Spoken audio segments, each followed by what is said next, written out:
नमस्कार, मैं हूं दीपक चौरसिया और मेरे साथ है पिंकी। अगले 2 घंटे युद्ध भूमि में हम आपको बताने वाले हैं ईरान, अमेरिका और इजराइल के बीच जो युद्ध चल रहा है उसकी लाइव अपडेट्स, और साथ में हम आपको बताएंगे कि युद्ध भूमि में क्या कुछ हो रहा है। पिंकी, बिल्कुल, आज इस विनाशकारी जंग का 8वां दिन है। दिन रात ईरान इजराइल के बीच हमले अब और भी ज्यादा तेज हो रहे हैं, पलटवार हो रहे हैं, तनाव का माहौल बरकरार है। लेकिन सवाल अभी भी वही है जो हर जहन में कौंध रहा है कि आखिर ये महायुद्ध थमेगा कब, या फिर मिडिल ईस्ट का ये मंजर भी रूस यूक्रेन की तरह सालों साल खिंचने वाला है। महायुद्ध की खबरें तो आप दिन भर देखते हैं, लेकिन न्यूज की इस भीड़ में असली हकीकत क्या है? हमारा एक खास शो युद्ध भूमि आपको भीड़ से अलग वो खबरें दिखाएगा जो सीधे युद्ध के मैदान से आ रही हैं। इस शो में सिर्फ खबरें नहीं होंगी, बल्कि आपके मन में उठ रहे हर उस सवाल का सटीक जवाब होगा। 2 घंटे में इस खास शो युद्ध भूमि में हम आपको सिर्फ खबरें नहीं बताएंगे, बल्कि उसका विश्लेषण भी करेंगे। पिछले 24 घंटों में मिडिल ईस्ट का भूगोल कैसे बदला, युद्ध का दायरा अब किन नए देशों को अपनी चपेट में ले रहा है और किस देश को कितनी जान माल की कीमत चुकानी पड़ रही है, इन तमाम सवालों पर चर्चा के लिए हमारे साथ बड़े रक्षा विशेषज्ञों और खास मेहमानों का एक पैनल भी जुड़ेगा। तो अगले 2 घंटे अपनी सीट की पेटी बांध लीजिए, क्योंकि युद्ध भूमि में आज धमाका भी होगा और दावों का पर्दाफाश भी होगा। ईरान इजराइल जंग का आज 8वां दिन है। आज रात ईरान पर होगा सबसे बड़ा हमला। अमेरिकी वित्त मंत्री स्कॉट बेसेंट ने क्या कहा है, ये हम आपको बताएंगे। तो ईरान इजराइल जंग का आज 8वां दिन है और आज की रात ईरान पर भारी पड़ेगी, ये अमेरिका ने कहा है। अमेरिकी वित्त मंत्री स्कॉट बेसेंट का यह बड़ा बयान है। ईरान पर होगा अब तक का सबसे भीषण प्रहार। अमेरिका, इजराइल और ईरान जंग का आज 8वां दिन है। इस बीच अमेरिका के वित्त मंत्री स्कॉट बेसेंट ने एक न्यूज चैनल से बातचीत में कहा है कि आज रात ईरान पर अब तक का सबसे बड़ा हमला किया जाएगा। उन्होंने कहा कि इस हमले का मकसद ईरान के मिसाइल लॉन्चर और मिसाइल बनाने वाली फैक्ट्रियों को भारी नुकसान पहुंचाना है। उनके अनुसार इस कार्रवाई में ईरान की मिसाइल क्षमता को काफी हद तक कमजोर किया जाएगा। पिंकी, बिल्कुल, लगातार बड़े हमले हो रहे हैं और इसी के बीच आज अमेरिका ने बड़ी चेतावनी जो है वो भी जारी कर दी है। खाड़ी देशों से इस वक्त की सबसे बड़ी और डरावनी खबर सामने आ रही है। ईरान और इजराइल के बीच छिड़ा युद्ध अब 8वें दिन में एंट्री कर चुका है, लेकिन शांति के कोई भी आसार नजर नहीं आ रहे हैं। अमेरिका और इजराइल की जोड़ी ने ईरान को चारों तरफ से घेर लिया है। पिछले 24 घंटे में हमले इतने तेज हुए हैं कि ईरान के कई शहर खंडर में तब्दील हो चुके हैं। युद्ध के 8वें दिन इजराइल ने ईरान पर अब तक का सबसे बड़ा प्रहार किया है। वेस्ट ईरान के 400 से ज्यादा ठिकानों को इजरायली फाइटर जेट्स ने निशाना बनाया है। इस हमले में ईरान के बैलिस्टिक मिसाइल लॉन्चर और अनमैन्ड व्हीकल यानी ड्रोन स्टोरेज यूनिट्स को पूरी तरह से ध्वस्त कर दिया गया है। इतना ही नहीं, ईरान का महत्वपूर्ण मेहराबाद एयरपोर्ट अब इतिहास के पन्नों में दर्ज हो गया है। अमेरिका और इजराइल की मिसाइलों ने इस एयरपोर्ट को पूरी तरह तबाह कर दिया है। तबाही का मंजर ईरान के इलम इलाके में भी दिखा, जहां 200 से ज्यादा जगहों पर एयर स्ट्राइक की गई है। ईरान के भीतर अब तक 1332 लोग अपनी जान गंवा चुके हैं, जबकि घायलों की संख्या हजारों में है। इजराइल का दावा है कि उसने ईरान के 300 मिसाइल लॉन्चर्स को मिट्टी में मिला दिया है। आलम यह है कि पूरे ईरान में बिजली और पानी की सप्लाई भी ठप हो चुकी है, लेकिन ईरान भी खामोश नहीं है। ईरान ने अपनी जवाबी कार्रवाई में खाड़ी देशों में स्थित अमेरिकी सैन्य ठिकानों पर ताबड़तोड़ हमले शुरू कर दिए हैं। वहीं दूसरी तरफ इजराइल ने लेबनान के बेरूत में हिजबुल्लाह के ठिकानों पर भीषण बमबारी की है। दक्षिणी बेरूत के रिहायशी इलाकों में हुए इन हमलों ने मानवता को झकझोर कर रख दिया है। लेबनान में मरने वालों का आंकड़ा 217 तक पहुंच चुका है अब तक। अमेरिका ने साफ कर दिया है कि वो पीछे नहीं हटने वाला। पिछले 1 हफ्ते में अमेरिका ने ईरान के 3000 ठिकानों पर हमला किया है। 28 फरवरी से शुरू हुए इस खूनी संघर्ष में अब तक 1300 से ज्यादा हमले ईरान पर किए जा रहे हैं। ईरान धधक रहा है, लेबनान जल रहा है और इजराइल, अमेरिका रुकने को तैयार नहीं है। क्या यह युद्ध तीसरे विश्व युद्ध की आहट है? यह सबसे बड़ा सवाल बन गया है। बिल्कुल, लगातार यहां पर जिस तरीके से हमलों में तेजी आ रही है और इसी के साथ लगातार जो चेतावनी अब अमेरिका की तरफ से देखी जा रही है, रणनीति कुछ बदलती नजर आ सकती है। दीपक सर, मैं ये देख रहा हूं कि ईरान पर आज की रात भारी पड़ेगी, ये कहना है अमेरिका की सरकार का, ये कहना है ट्रंप एडमिनिस्ट्रेशन का। और ट्रंप एडमिनिस्ट्रेशन की इस बात की क्या मतलब है? आज की रात में ऐसा क्या होने वाला है? कौन कौन से वो ठिकाने हैं जिन पर अमेरिका हमला कर सकता है जो अभी तक बचे हुए हैं? इसी पर बात करने के लिए मेरे साथ retired major general Shashi Asthana है, जो कि जाने माने रक्षा विशेषज्ञ हैं, रिटायर्ड कैप्टन श्याम सुंदर जी हैं, रिटायर्ड ब्रिगेडियर विजय दीवान जी हैं, और सज्जाद कारगिली हैं, जो कि ईरान के एक्सपर्ट हैं। सबसे पहले ईरान ही चलते हैं। सज्जाद जी, क्या स्थिति है वहां पर? क्या धमाकों की आवाज आपको सुनाई पड़ रही है? आप ईरान के किस इलाके में हैं और कितना प्रभावित है ये इलाका? दीपक जी, बहुत बहुत धन्यवाद। मैं भारत में हूँ, मैं ईरान में नहीं हूँ। अलबत्ता मैं जो मेरे दोस्त, मेरे मित्र जो है ईरान में हैं, उनसे लगातार इन टच हूँ। ईरान के अंदर जो स्थिति है वो बिल्कुल अभी भी जो है अंडर कंट्रोल है। आप देख सकते हैं कि ईरान में हर रोज़ शाम को इफ्तार के बाद जो है प्रोटेस्ट निकलते हैं, लोग सड़कों पे उतरते हैं और जो हुकूमत है उसके साथ अपना सॉलिडरिटी प्रकट करते हैं, और साथ ही में इसराइल के खिलाफ जो है बदले की बात जो है वो करते हैं। आप ये भी देख रहे होंगे कि पिछले तकरीबन एक हफ्ता अब होने जा रहा है कि इसराइल और अमेरिका के खिलाफ जो इनके ठिकाने हैं वहाँ पे ईरान जो है, हालांकि दोनों का मिलिट्री कंपैरिजन तो नहीं किया जा सकता है, लेकिन जिस जुर्रत के साथ वो लोग मुकाबला कर रहे हैं वो भी अपनी मिसाल आप है। अभी हाल ही में आज का स्टेटमेंट है, सऊदी अरबिया ने भी ये इसराइल के खिलाफ एक स्ट्रॉन्ग बयान देते हुए कहा है कि इसराइल की जो किलिंग्स हुई हैं, इस वक्त डिस्ट्रक्शन हुआ इस रीजन में, उसमें इसराइल का हाथ है। और उन्होंने ये भी कहा है कि जैसे गाज़ा से ये सारी चीज़ें शुरू हुई और अब तक रुकी नहीं है, और उन्होंने कहा है कि कम से कम अब ये हमारे इस एरिया में ये प्रॉब्लम्स नहीं होनी चाहिए। जिस पर जो ईरान के लीडरशिप काउंसिल जो है वहाँ का, उसने कहा है कि टेम्परेरी तौर पर अगर अरब देशों से अगर हम पे कोई हमला नहीं होता है तो हम भी अरब देशों की तरफ कोई हमला नहीं करेंगे।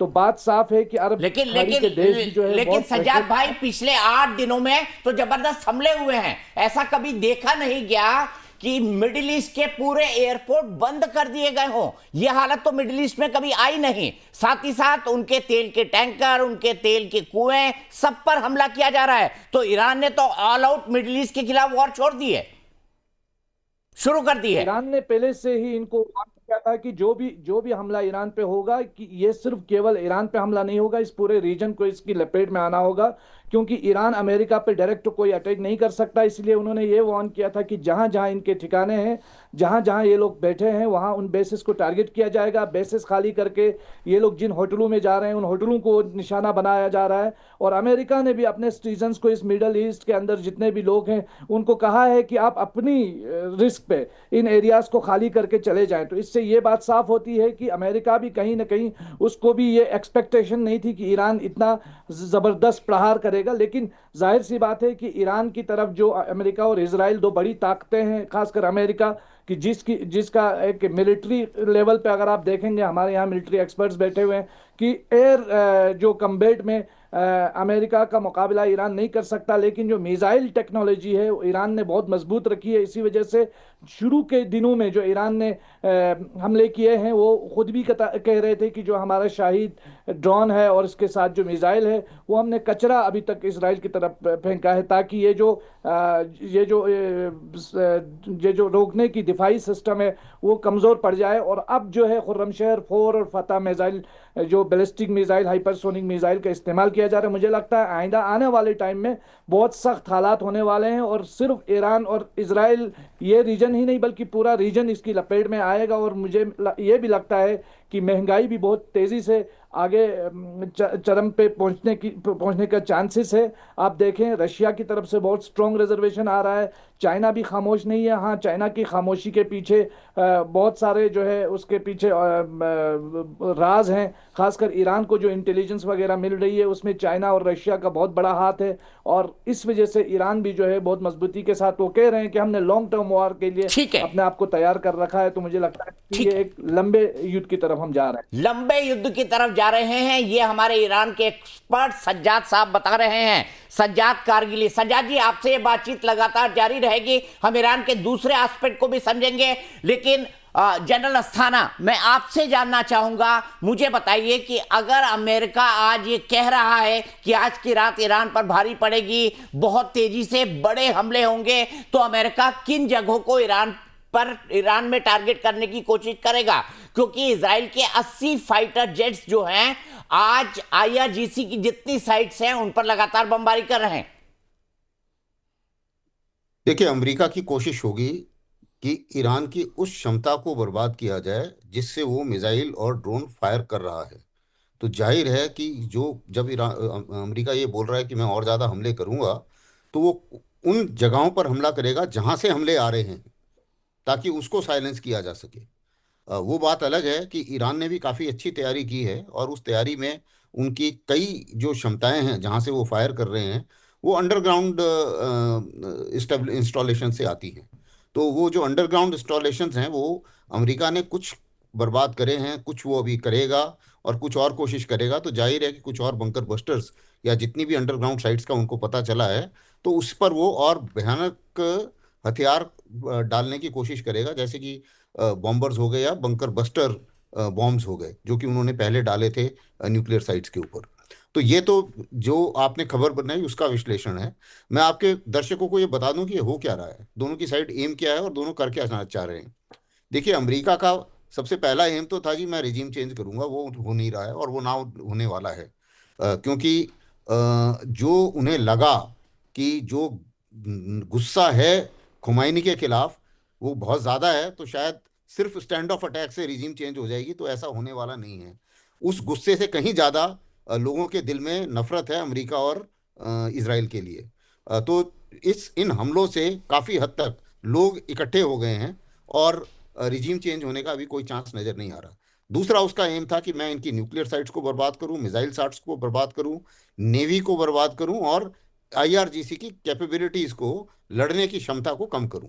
इसमें वो काफ़ी हद तक सफल भी हुआ है। लेकिन जो इनकी मिसाइल और ड्रोन्स की जो ताकत है, वो अभी ताकत चल रही है, और वो अभी कम होती नज़र नहीं आ रही है इस मामले में कि इंटेंसिटी कम हो जाएगी, क्योंकि जाहिर है कि दोनों के पास सीमित एमुनिशन है।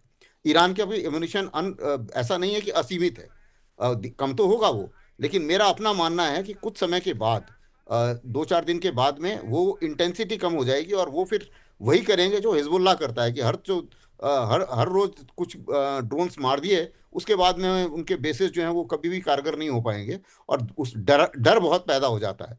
2-4 ड्रोन मार दिए खाड़ी में, तो खाड़ी में ट्रैफिक बंद हो जाएगा। तो इस तरीके से ईरान में ये क्षमता है कि वो भी उसको लंबे समय तक खींच सकता है। जहां तक अमेरिका का सवाल है, अगर उन्हें लग रहा है कि सिर्फ स्टैंड ऑफ अटैक से ईरान घुटने टेक देगा, तो वो नहीं होने वाला। उन्होंने 20 साल स्टैंड ऑफ अटैक करे।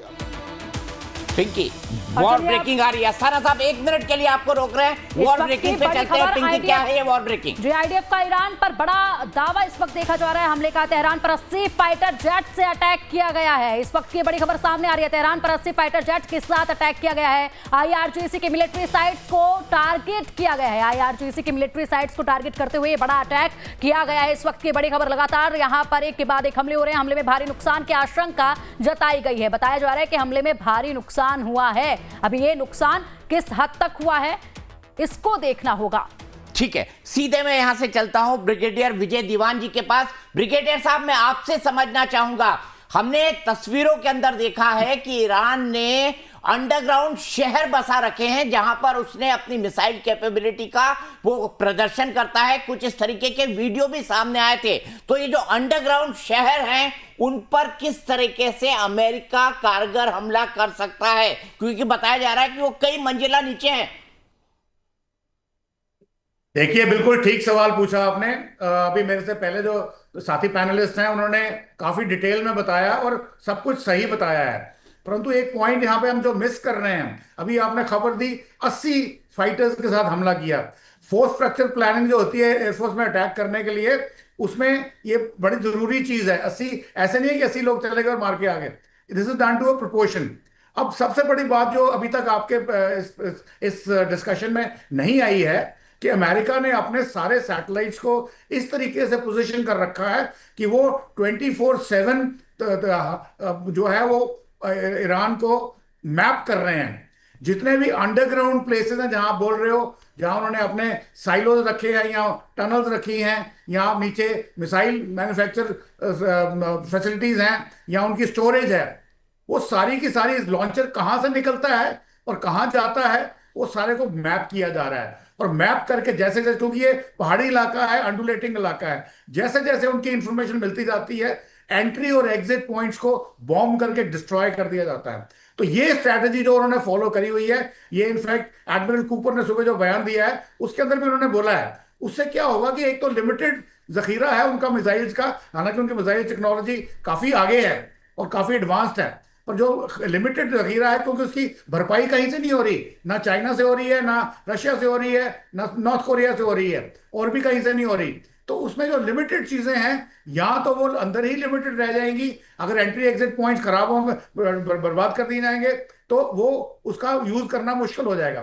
नंबर 2, जैसे उन्होंने ऑपरेशन मिडनाइट हैमर किया था जून 2025 में, GBU-57 बॉम्ब उनके पास आज भी हैं जो 300 फुट की गहराई में जाकर के डिस्ट्रॉय कर सकते हैं। तो जैसे ही उनकी इंटेलिजेंस उनको बताएगी कि फलां फैसिलिटी जो है वो फलानी जगह पे अंडरग्राउंड है, तो आई एम श्योर वो GBU-57 का भी इस्तेमाल करने से हिचकेंगे नहीं।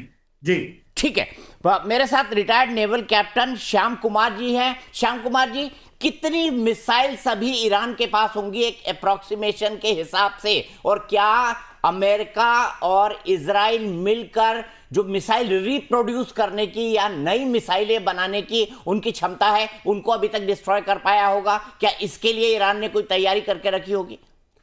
धन्यवाद दीपक जी, नमस्कार, जय हिंद, शनवरुणा। देखिए, जिस तरह से अटैक्स हो रहे हैं लंबी प्लानिंग के साथ, और पिछले वॉर जो हुआ था उससे लेसन लर्न करने के बाद ट्रंप और नेतन्याहू फिर से आए हैं यहाँ, तो बहुत कुछ सोच के आए और इसीलिए प्रेम्प्टिव स्ट्राइक करी गई।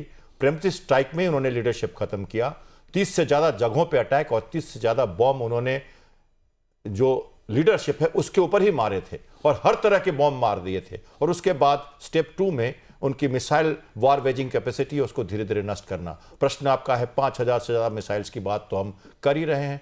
3 तरह के वेपन्स वो यूज़ कर रहे हैं। पहला जो बैलिस्टिक मिसाइल्स जो शॉर्ट लॉन्ग रेंजेस के हैं, जिस पे इजराइल को पूरी तरह से क्षति की गई थी। ध्यान रहे पिछली बार सारा कुछ निशाना इजराइल था, इस बार जो मैक्सिमम स्ट्राइक्स हुए हैं अगर आप देखोगे 8 और 11 कंट्रीज में, तो स्ट्राइक्स 8वें नंबर पर मिसाइल अटैक्स इजराइल आता है। उधर इतनी स्ट्राइक्स नहीं हो रही क्योंकि उन्होंने डाइवर्सिफाई करके वर्ल्ड का ध्यान आकर्षित करने के लिए एक ऑयल फ्रंट खोल दिया था जो शायद आज उन्होंने सस्पेंड किया है जैसा सुना गया है। दूसरी उनके पास है जो ड्रोन्स, जिसकी शक्ति बहुत ज़्यादा है कम कॉस्ट पे, और उसकी जो कैपेसिटी है वॉर वेजिंग की, कारखाने जो हैं वो टनल्स में हैं और वो बहुत ज़्यादा है जिनके ऊपर उसको गर्व है। और तीसरा जो सबसे डेडली वेपन है जो क्रूज मिसाइल्स है, जिसकी चर्चा अभी बहुत कम हो रही है। उन्होंने कहा भी था कि अभी हमने स्टॉक के ही मिसाइल्स निकाले हैं, अभी निकालना बाकी है। क्रूज मिसाइल्स नीचे चलती हैं, कम हाइट पे चलती हैं, ज़्यादा पेलोड ले जाती हैं और उनकी स्पीड ज़्यादा ना हो पर उनको डिटेक्ट करना बहुत मुश्किल होता है। खासकर अगर एंटी शिप मिसाइल्स की बात करें तो समुद्र में मिसाइल्स मारने के लिए उनको क्रूज मिसाइल्स की जरूरत पड़ेगी, जिसको अभी नहीं निकाला उन्होंने। और एक और बात, चाइना से CM-302 air to surface cruise missiles खरीदने की बात हुई थी। यही एक मिसाइल है जो एयरक्राफ्ट कैरियर को हिट कर सकता है कामयाबी के साथ। तो ये जो वॉर हो रही है ये एक war waging, annihilation of air power, suppression of air defence, missiles की कारखाने को खत्म करना, ये जो ड्रोन्स है उनको खत्म करना, और जो बचे हुए टारगेट्स है जैसे IRGC पे अटैक, 80 एयरक्राफ्ट का वेव लाना 8वें दिन आसान नहीं है। जैसे आपने सुना ब्रिगेडियर दीवान को स्टाफ टेबल बनाया जाता है, पहले दिन इतना, दूसरे दिन इतना, तीसरे दिन इतना। अब आपको मैं बता दूं तीसरी बार एयरक्राफ्ट कैरियर की 3rd डिप्लॉयमेंट आपने जॉर्ज बुश की सुन ली है। रेड सी में आ चुका है फोर्ड, और अब्राहम लिंकन अरबियन सी से मोर्चा संभाल रहा है। 3 एयरक्राफ्ट कैरियर के साथ फ्रांस ने भी चार्ल्स डिगॉल को कमिट कर दिया है कि वो भी रेड सी में आएगा। यमन का पक्ष अभी खुला नहीं है, जब वो खुलेगा तो उसके लिए भी कार्रवाई होगी पूरी तरह से। और USS बटान जो है एम्फीबियस वॉरशिप जिसके ऊपर से हेलीकॉप्टर और ड्रोन उड़ाए जाते हैं, और जो डिसास्टर मैनेजमेंट और लैंडिंग के लिए, ट्रुप्स लैंडिंग के लिए कारगर होता है, वो भी अरेबियन सी में पूरी मुस्तैदी के साथ अब्राहम लिंकन के साथ खड़ा है। लड़ाई जब बढ़ेगी तो ये जो स्टेट ऑफ हॉर्मुज है और आइलैंड्स जो है सदर्न फ्लैंक पे ईरान के, वहां पे वॉर होगा। तो अब देखना है कि 8वें दिन ये कहां जाते हैं, एयर रिफ्यूलर्स कहां आ रहे हैं, 15 और शिप्स कहां आ रहे हैं, और ये डिप्लॉयमेंट क्यों हो रही है, और किस तरह से एंगल चेंज हो रहा है। तो बहुत बड़ा सवाल है, और बहुत बड़ा सवाल ये भी है, क्या ईरान भी कोशिश करेगा कि वो अमेरिकी नेवी उसको निशाना बनाए? इस सवाल पे मैं आऊंगा कैप्टन साहब आपके पास, लेकिन फिलहाल हमें रुकेंगे एक छोटे से ब्रेक के लिए, और पिंकी ब्रेक के बाद हम बात करेंगे अपने तमाम एक्सपर्ट से, समझने की कोशिश करेंगे कि जो ईरान के प्रेसिडेंट ने कहा है वो क्या कह रहे हैं, और क्या ये सीधी चेतावनी नहीं है अमेरिका के लिए। और सवाल यहाँ पर यह भी लगातार है कि आज रात क्या होने वाला है। अमेरिका की तरफ से जो चेतावनी दी जा रही है और कहा जा रहा है कि ईरान जो है हारी हुई लड़ाई इस वक्त लड़ रहा है और अनकंडीशनल सरेंडर उसको करना ही पड़ेगा। तो आज रात कहां पर क्या अटैक होंगे, इस पर भी सबकी निगाहें बनी हुई हैं।